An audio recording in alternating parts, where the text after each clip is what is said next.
Bueno, pero Pablo estaba preso en Filipos y estaba escribiendo esta carta y está transmitiendo ánimo. Pero miren lo que dice, vamos al capítulo 2, nos toca hoy el versículo 19 al 24, en la carta a los Filipenses, dice así el apóstol Pablo.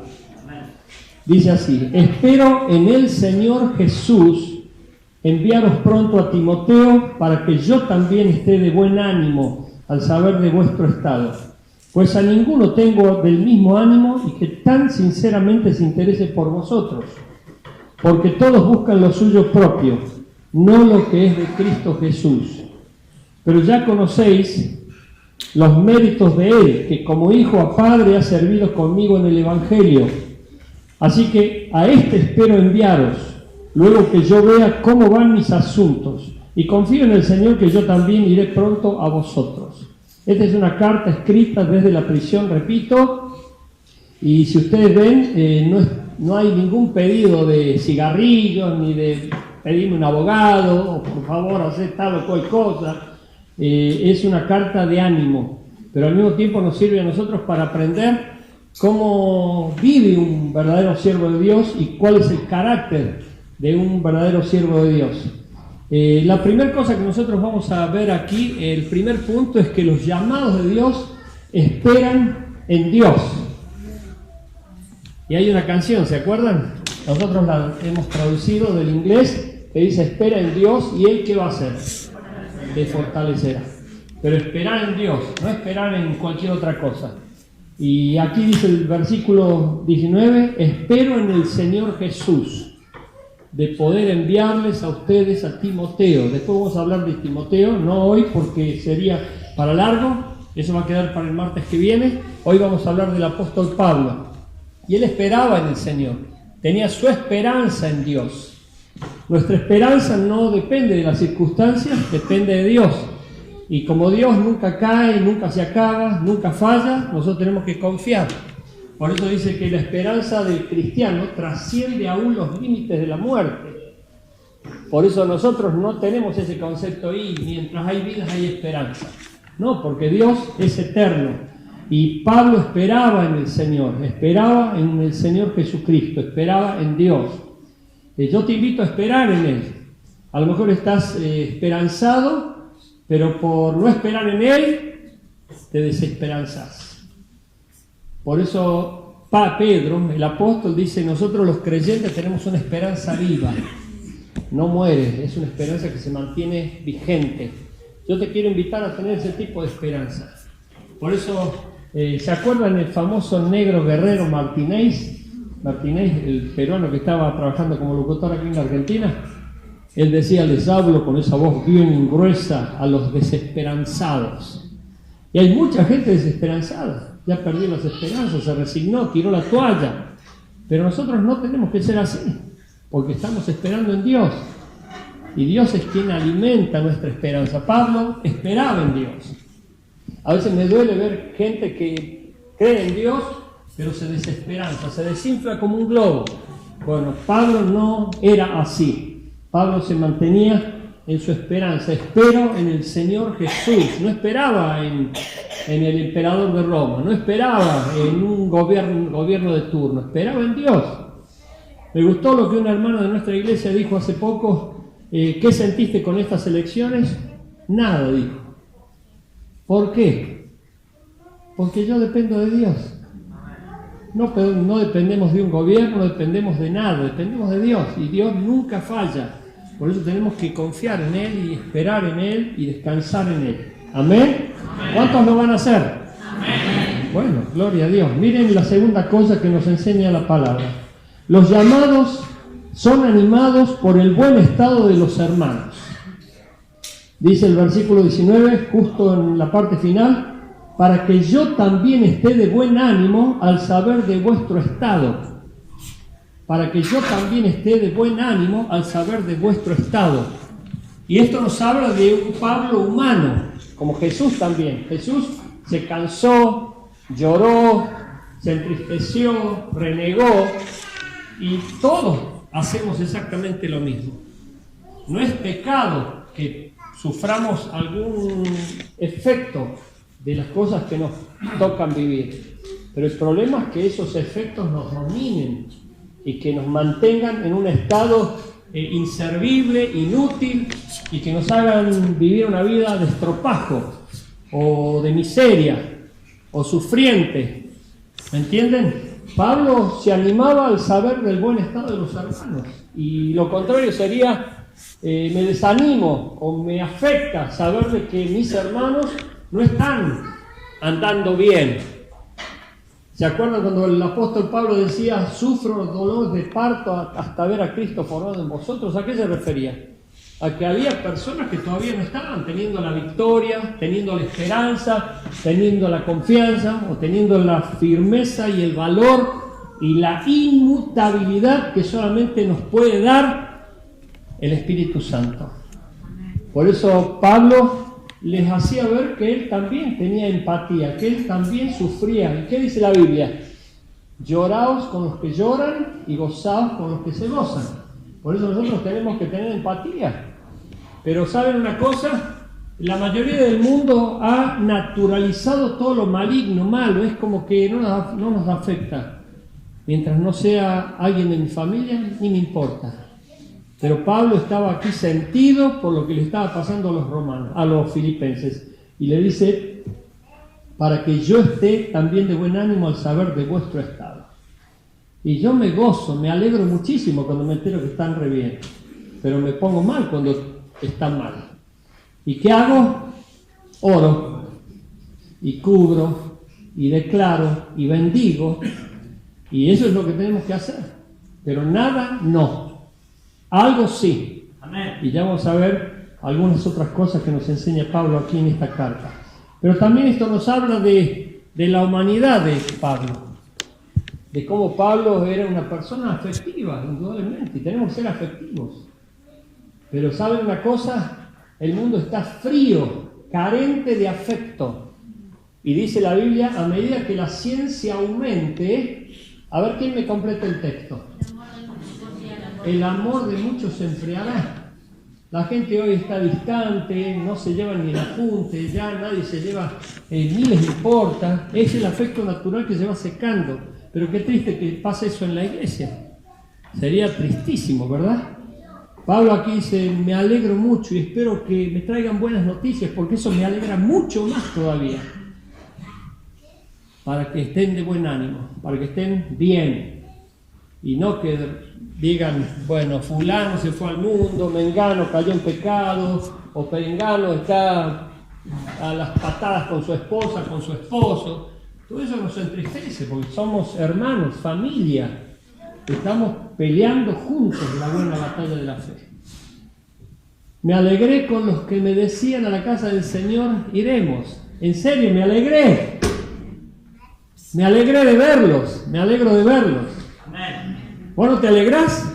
Amén. Bueno, es la alegría que provoca Dios en nosotros. Pero qué triste es cuando somos pasivos, secos, apáticos. Qué triste. Combatí eso. Mirate al espejo y cacheteate, decir, no tengo que ser más así, tengo que sonreírle a los hermanos. Amén. Tengo que bendecir más, amar más, bendecir más. Tengo que ser más simpático. Gloria a Dios. ¿Me entienden? Yo les decía que cuando recién llegué a la iglesia por primera vez en mi vida en Córdoba, les conté ya muchas veces, ¿no? Lo primero que me corrigieron, a ver, a que no saben lo primero que me corrigieron. A ver. Ah, bueno, estaban atentos. Me corrigieron porque yo era muy seriote. Tenía el ceño fruncido, siempre miraba con odio. Y hay algunos que me hacen acordar a mí. Bueno, y yo tuve que trabajar eso, me ponía delante del espejo, ¿se acuerdan? Que les dije, y así no me salía la sonrisa. Bueno, ahora todavía no me sale tanto, pero ya cambié mucho. Pero tenemos que trabajar cosas. Ser más. Pablo era muy animado, estaba siempre bendiciendo. ¿Estás escuchando lo que Dios nos está diciendo? Por eso trabajar las cosas que algunos de los hermanos, por ejemplo, y esto lo repito porque este día se trata de capacitación ministerial y nosotros queremos formarte como líder. Y hay hermanos que me dicen, pastor, estoy viendo a fulanito, menganito para líder. Y yo le he hablado a esas personas, no una vez. Y saben que yo les hablo 2, 3, 4, 5 veces. Saludá, bendecí, tomé iniciativa. Pero en algunos casos no hubo caso. Nada, fue como que le hablé al viento. Bueno, hay personas que necesitan prestar atención y trabajar las cosas que necesitan cambiar para entrar en esta corriente de bendición, y es la que nos está enseñando el apóstol Pablo aquí, para que yo también esté de buen ánimo al saber de vuestro estado. Qué lindo es cuando nos alegramos de que estamos bien y que estamos marchando en victoria. Amén. Los llamados evalúan el relacionamiento de sus discípulos. Esto tiene que ver con lo que acabo de decir. Miren lo que dice el versículo 20. Pues a ninguno tengo del mismo ánimo, y que tan sinceramente se interese por vosotros. Miren qué impresionante esta declaración. Pablo se está jugando aquí, porque esta carta era leída por todos. Pablo escribió 13 cartas apostólicas y circulaban entre las iglesias. Y ustedes saben que nosotros somos esclavos de lo que decimos y mucho más esclavos de lo que escribimos. Por eso algunos que escriben en las redes, hoy estoy triste, hoy quisiera morir. Y eso, mirá lo que escribe fulano, mirá. Bueno, ustedes lo saben bien, ¿verdad? Bueno, Pablo decía, no encontré a ningún otro que tenga tal calidad de siervo, de hombre, de Dios. Dice, pues a ninguno tengo del mismo ánimo que tan sinceramente se interese por vosotros. Aquí hay un punto que siempre lo estamos trayendo a la referencia, que es que Pablo evaluaba. ¿Y cómo se puede evaluar si no se observa? Pablo miraba, observaba y decía, qué impresionante este hermano. Saluda, es simpático, está interesado por los hermanos, atento. Y no lo hace para agradar al pastor, o para agradar al líder, o para ser visto, o para ser reconocido. Lo hace porque tiene convicción. Y no hay duda que Dios bendijo mucho a Timoteo. Era el discípulo amado de Pablo. Y que un apóstol lo recomiende, lo reconozca, o lo referencie de tal manera, imagínense.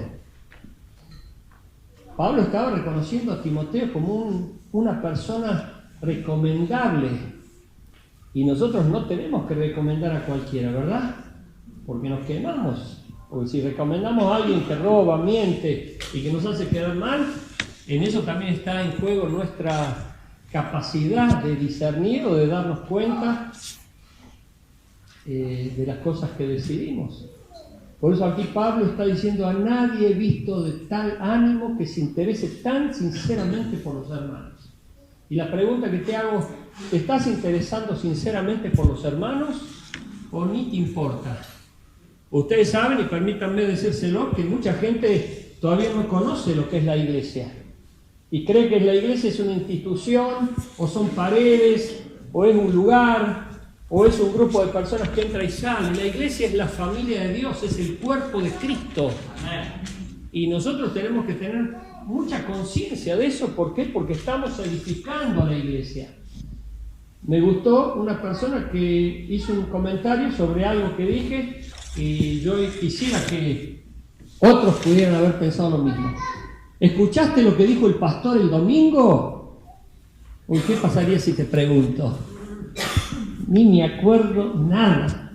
Bueno, pero esa persona dijo, el pastor dijo que no tenemos que venir a la iglesia simplemente para asistir. Tenemos que venir a la iglesia para edificarla. Nosotros edificamos la iglesia. Eso es lo que dice la Biblia. Yo no vengo a cumplir, hoy vine, ya está, cumplí con Dios. No, eso era antes. Pero a partir de Cristo, nuestra vida cambió. Y nosotros venimos a la iglesia por Dios porque lo amamos a Él, pero Él nos amó primero. Pero seguimos porque esto se pone más interesante al final, y quiero llegar ahí. Los llamados reconocen los méritos de sus discípulos. Dice el versículo 22, pero ya conocéis los méritos de Él. Esto a mí me impactó. en este mundo de competencias donde el mercado hace que sea uno lobo del otro y que traten de pisar a que se perfila como alguien virtuoso. Mucha gente hoy no quiere tener sombras, mucha gente dice, no, si lo apoyo, me va a serruchar el piso. Mi sobrino es ingeniero en la Renault y lo mandaron un año a Francia, estuvo allí y me contaba que era impresionante cómo la envidia y los celos que había entre profesionales, eran todos ingenieros, pero dice que era impresionante, dice que todos estaban con celos y envidias y ninguno quería darle ninguna ventaja al otro. Y acá Pablo vemos, escuchá por favor, escuchá, lo vemos a Pablo promoviendo a un discípulo. Primero dice, no he visto a ningún otro que tenga tal ánimo y que se interese tan sinceramente por los hermanos. Y acá dice, por los méritos de él. No está diciendo por los méritos míos. Él es así por mis méritos. No, está adjudicando los méritos propios a Timoteo, diciéndole, mirá, Timoteo se destaca y tiene una proyección impresionante, es virtuoso, es alguien realmente maravilloso, es alguien que es recomendable. Y yo me imagino que Pablo alimentaba la autoestima de Timoteo todo el tiempo. Lo alentaba, lo animaba, le decía que estaba bien lo que hacía. Y nosotros tenemos que alimentar la autoestima de la gente. Bendecirlo, no maldecirlo, decirle la verdad que te pasaste, estuvo bien, está muy bien lo que hiciste, realmente me gustó mucho, felicitarlos. Bueno, eso es lo que hacía Pablo, está reconociendo los méritos, y eso tenemos que hacerlo nosotros también, reconociendo los méritos de los hermanos y no solamente sus defectos para culparlos o hacer que se sientan mal. Los llamados se relacionan estrechamente con sus discípulos. Los llamados se relacionan estrechamente con sus discípulos. Mirá lo que dice el versículo 22. Que como hijo a padre, Timoteo ha servido conmigo en el Evangelio. Escuchá por favor, porque esto es muy interesante. El apóstol Pablo está reconociendo una relación entre Timoteo y él. Y la reconoce más del lado de Timoteo que de él. Dice, como hijo a padre. No dice, yo tuve una relación de padre a hijo. Él dice, de hijo a padre. Y esto es muy importante. Y más en este tiempo donde hay gente manipuladora, gente egocéntrica, gente sádica, gente vividora, gente estafadora y gente terriblemente inmadura que se aprovecha de las debilidades y de la vulnerabilidad que hay en las personas que están necesitando un padre. ¿Por qué? Porque hay mucha gente que está carente de padre, no porque el padre no esté, sino que el padre está ausente. El padre no le da ni la hora. Ustedes saben bien que hay muchas personas buscando un ejemplo, un modelo. Bueno, aquí Pablo reconoció en Timoteo que se había relacionado con él como un padre, pero no se aprovechó de esa situación, no sacó ventaja de esa situación, o si la sacó para el reino, para Dios, para Cristo, no para su propio provecho. Hay muchos padres lamentablemente en ese sentido carentes de afecto y no están ni siquiera cerca de sus hijos para atenderlos, asistirlos o bendecirlos con afecto. Y aquí dice que como a hijo padre ha servido conmigo en el Evangelio. Yo quiero decirte que nosotros tenemos que tener mucho cuidado porque también podemos establecer una relación ya sea maternal o paternal. Y es lamentable a veces cuando ese paternalismo o ese maternalismo se desvirtúa. Pablo no lo desvirtuó. Hay personas que es como que se sienten realizados porque a lo mejor ven en su discípulo la posibilidad de proyectarse en cosas que a lo mejor ellos no han logrado. Y hay líderes que por inmadurez terminan pecando o terminan cometiendo gravísimos errores. Y te voy a decir cuáles. Principalmente cuando nosotros perdemos de vista lo principal. Esto puede pasar en una relación familiar o puede pasar en una relación ministerial. Dentro de la familia lo que más vale es la familia, ¿verdad? Ahora, si yo hago valer mi parte en la familia y quiero que yo prevalezca y yo gane la familia dejó de existir. Lo mismo pasa en la iglesia. Si yo en la iglesia quiero hacer primar mi visión, mi quintita, mi ministerio, mi deseo, la iglesia se deshace. Por eso hay que tener mucho cuidado, porque algunos con los discípulos los quieren monopolizar. Por eso dice el apóstol Pablo en otra carta cuando le escribe a Timoteo: no trabajéis como aquel que tiene señorío sobre las almas. Las almas son de Cristo, son de Dios, no son mías. Por eso yo le digo muchas veces, si una persona dice: pastor, no quiero más estar en la iglesia esta, bueno, chao, Dios te bendiga, que seas feliz. Pero no estoy, no, quédate. No, lo mismo tiene que pasar en la célula. Si yo quiero ir a otra célula, tengo que dar libertad, porque las almas no son nuestras. Tengo que ser libre.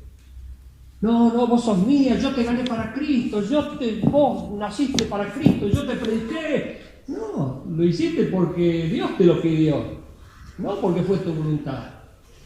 Por eso Apolos, yo sembré, Apolos regó, pero el crecimiento lo dio Dios. Por eso tenemos que tener mucho cuidado cuando estamos teniendo relaciones, porque tenemos relaciones a veces enfermizas y manipuladoras, o paternalistas en extremo o maternalistas en extremo. Y quiero seguir insistiendo en este punto, por favor, si me lo permiten. ¿Por qué?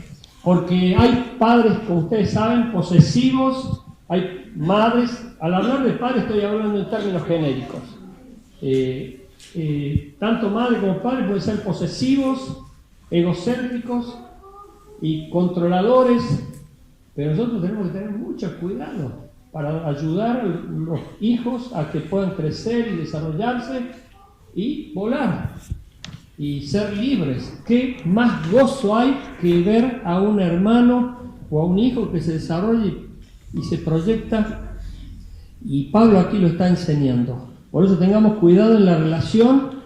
Tiene que ser estrecha afectivamente, pero no estrecha de control ni de estar queriendo ser el dueño, porque las almas no son nuestras. ¿Se entiende este concepto? Pero seguimos, dice aquí: los llamados buscan lo que es de Cristo Jesús.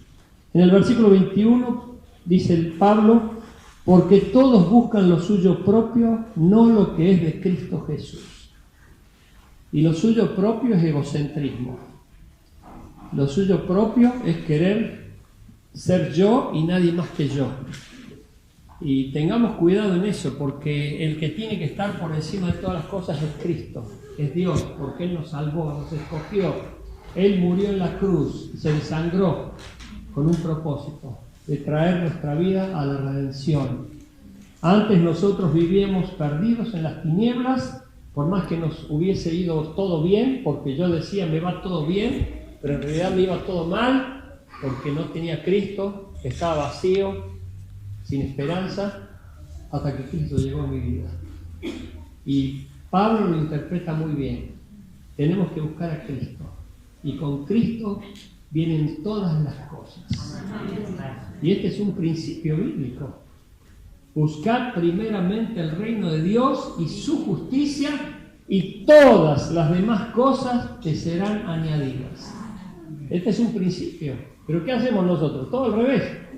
Buscamos todas las cosas y al último, al fondo del tacho, ya no me queda tiempo para Dios. O ya, como dijo un pastor una vez, lamentablemente mucha gente toma a Dios como el hilo más fácil, más finito. ¿Vieron que todo se corta por el hilo más finito? Bueno, Dios no es el hilo más finito. Dios es el hilo más grueso. Pero lamentablemente al no tomarlo en cuenta, muchos no lo conocen o no disfrutan de sus bendiciones. Pablo lo conocía y Timoteo también. Porque todos buscan lo suyo propio, no lo que es de Cristo Jesús. Y Cristo Jesús vino al mundo para morir. ¿Pero morir por qué? ¿Porque era un masoquista y quería sufrir? No, Él vino a morir para salvar. Él vino a morir para bendecir. Él vino a morir para mostrar ejemplo. Él vino a morir para llevar a los perdidos al cielo. Y Él derramó su sangre para que eso sucediera. Y nosotros tenemos que imitarlo. No al extremo ese, pero sí decirle: Señor, acá me tenés, yo quiero servirte. Los llamados, y acá viene el punto al que vamos a ir concretando. Los llamados buscan alternativas para ayudar. ¿Qué hacen los llamados? Filipenses 2, del 23 al 24, mira lo que dice, buscarlo en tu Biblia, dice así: así que a este espero enviaros, luego que yo vea cómo van mis asuntos, y confío en el Señor, que yo también iré pronto a vosotros. Bueno, aquí nosotros vamos a ver para ir terminando, las 4 alternativas de Pablo en esta ayuda concreta. Yo les dije el domingo pasado, ante el desafío que tenemos de adquirir los terrenos de al lado y de entrar en un plan de 2 años de enfocarnos, les dije: nada no, algo sí. Entre nada y algo, siempre es preferible algo, ¿verdad?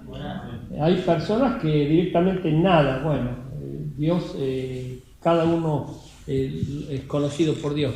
Pero aquí Pablo nos demuestra este ejemplo. Aquí nomás encontramos, en primer lugar, que Pablo, vamos a tener que ir al capítulo 2 de Filipenses, porque Pablo estaba preso y seguía escribiendo, y esta carta es la carta a los filipenses. Y lo primero que les ofrece Pablo aquí es oración. Miren lo que dice el capítulo 2, versículo 4, y después el 7 y el 8. Siempre en todas mis oraciones rogando con gozo por todos vosotros. Él oraba siempre: Señor, bendecí a mi hermano, bendecí a mi familia, bendecí a la iglesia, cubrí. Él estaba orando permanentemente. No esperaba venir a la iglesia para orar. Todos tenemos que tener una oración permanente, orar sin cesar, dice la Biblia. ¿En qué ocupas tu mente?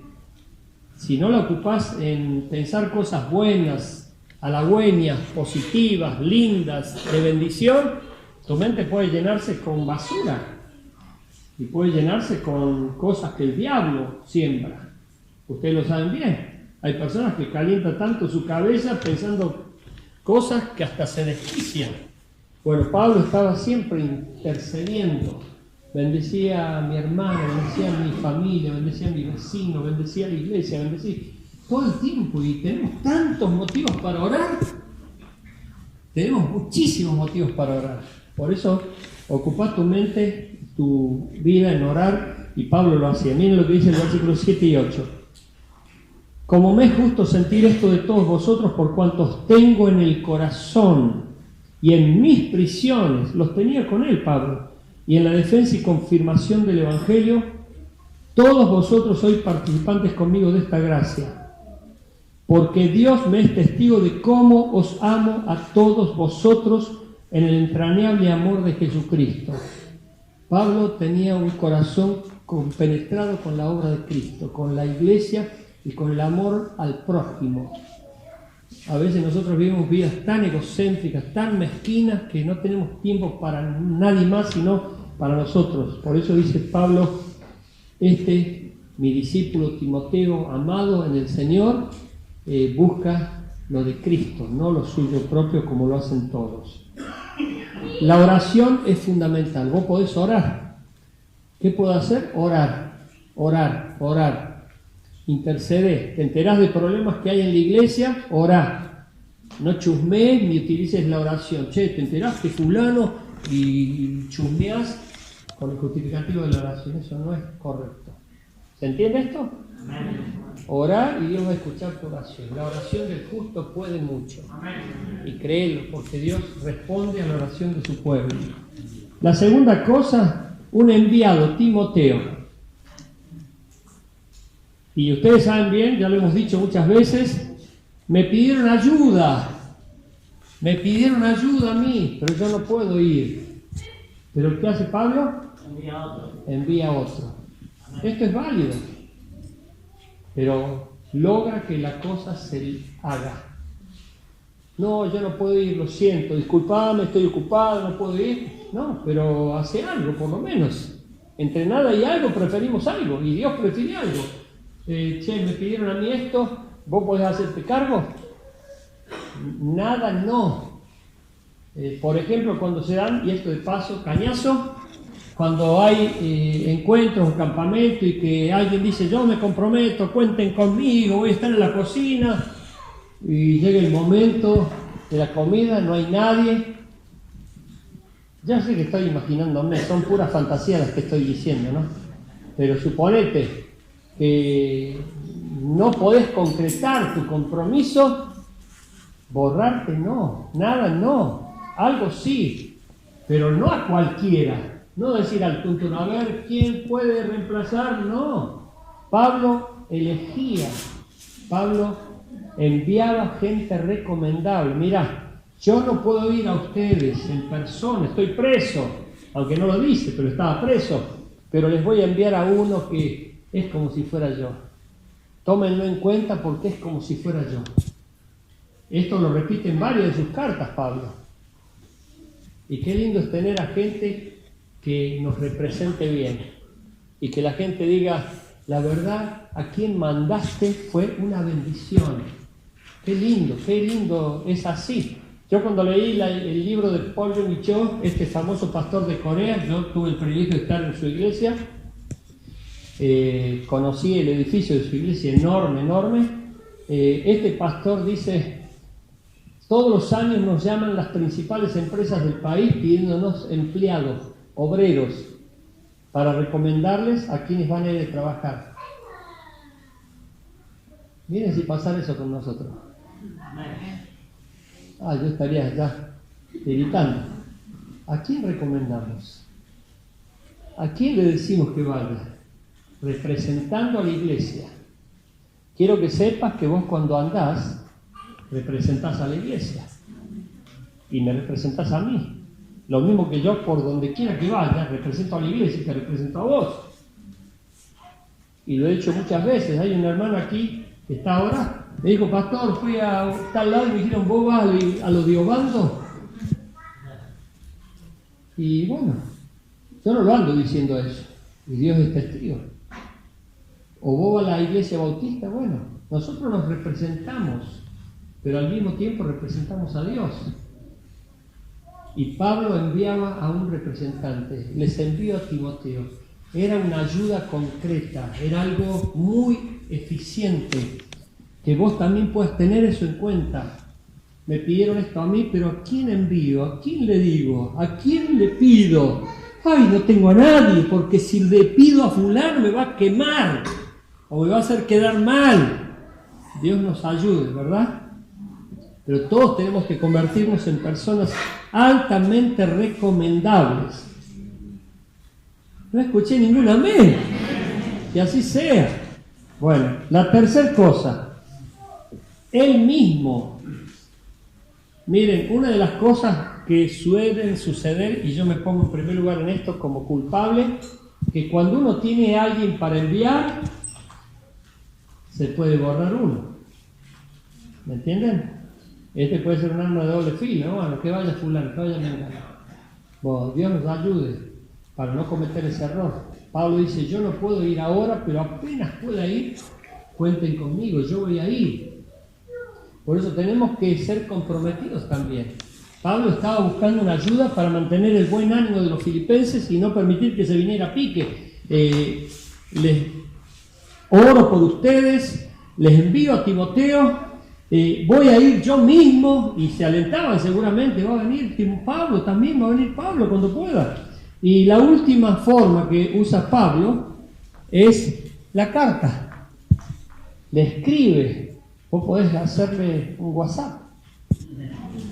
No te puedo ir a ver, pero deseo tu bendición.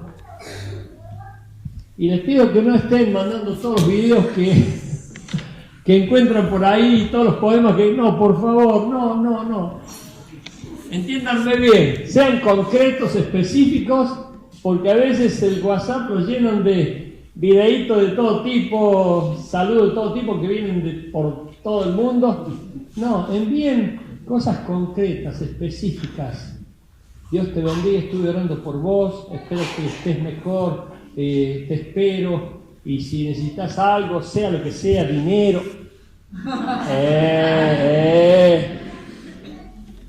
No cuentes conmigo, no.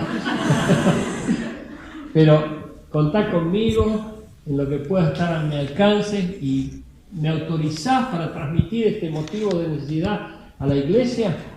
Tenemos que pedir permiso y después orar y escribirle algo que sea una bendición, un mimo para el alma. Amén.